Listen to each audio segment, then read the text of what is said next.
Yes, another Independence Day. February 4th, 2020 was the 72nd anniversary of Sri Lankan independence. Hello, I'm Pathum and I am Sithu Marikapola. We are here today to tell you about the story of Sri Lankan independence. Sri Lanka is one of the most beautiful countries located in the Indian Ocean. The ancient Greeks called it Tarpo Bay, the Arabs called it Serendib, and the Europeans called it Ceylon. And it is used occasionally for trade purposes.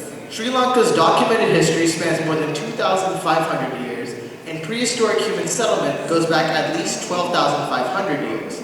But today, we will be focusing on one of the most important events, the country's independence. Independence? Yes, independence. Freedom from being governed or ruled by another country. In 1948, after 150 years of British rule, Sri Lanka gained its independence. Yes, our story begins in 1505 when the Portuguese arrived to the country. It happened accidentally, but later they were impressed by the commercial and strategic value of the island. So the Portuguese colonized Sri Lanka in 1517.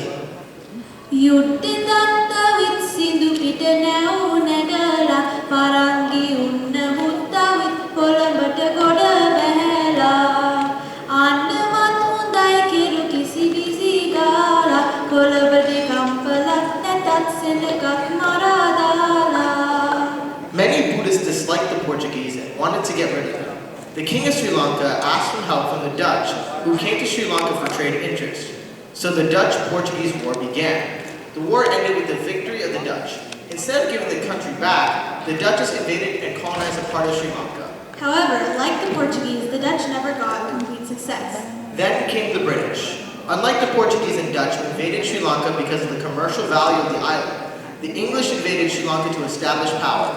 In 1802, a part of Sri Lanka became a colony of the British. In 1803, the British invaded the Kingdom of Kandy but failed. Geographic location and the people's faith in the king, Sri Vikrama Rajasinghe, were the main reasons behind the failure.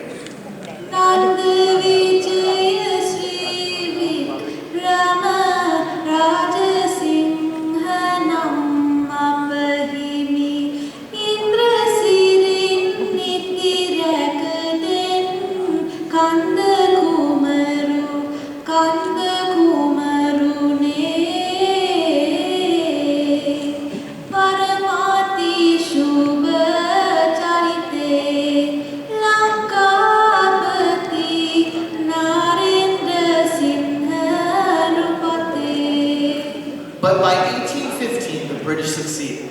The last king of Sri Lanka, Sri Vikrama Rajasinghe, was captured and they conquered the whole island. Sri Lanka has lost its independence. Until the last moment, our leaders fought for our country, even the Buddhist monks. On the day of Kenyan Convention, when English raised their flag, Union Jack, Reverend Wadiapula Sumangala had taken it down and raised the Sri Lankan flag again, saying that he would not allow anyone to betray the nation. After Sri Lanka was conquered, everything changed.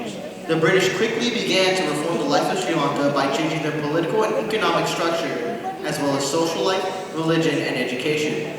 It's like Mother Sri Lanka had lost her identity. Then, the British began to sell Sri Lanka's good land to their companies.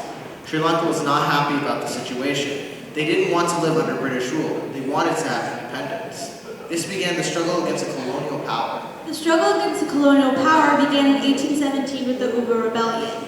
After that, several young leaders led the rebellion for the sake of Sri Lankan independence. But all these rebel wars broke out. One of the highest-ranking officers of British, Monarwila Kapatipola, joined the rebellion and later was sentenced to death. Yes, many struggles against the colonial power took the lives of many national heroes. Did the struggle stop? No, never. The struggle towards independence never stopped. Our brave leaders fought hard to get our independence back. By 1917, the struggle took another form. Sri Lanka continued the fight in a non-violent way. Anagarika Dharmapala became a big part of it. Major Sinhalese, Tamil, and Muslim organizations united and worked for our independence. Because of the determination to regain freedom, Sri Lanka won her independence over the British.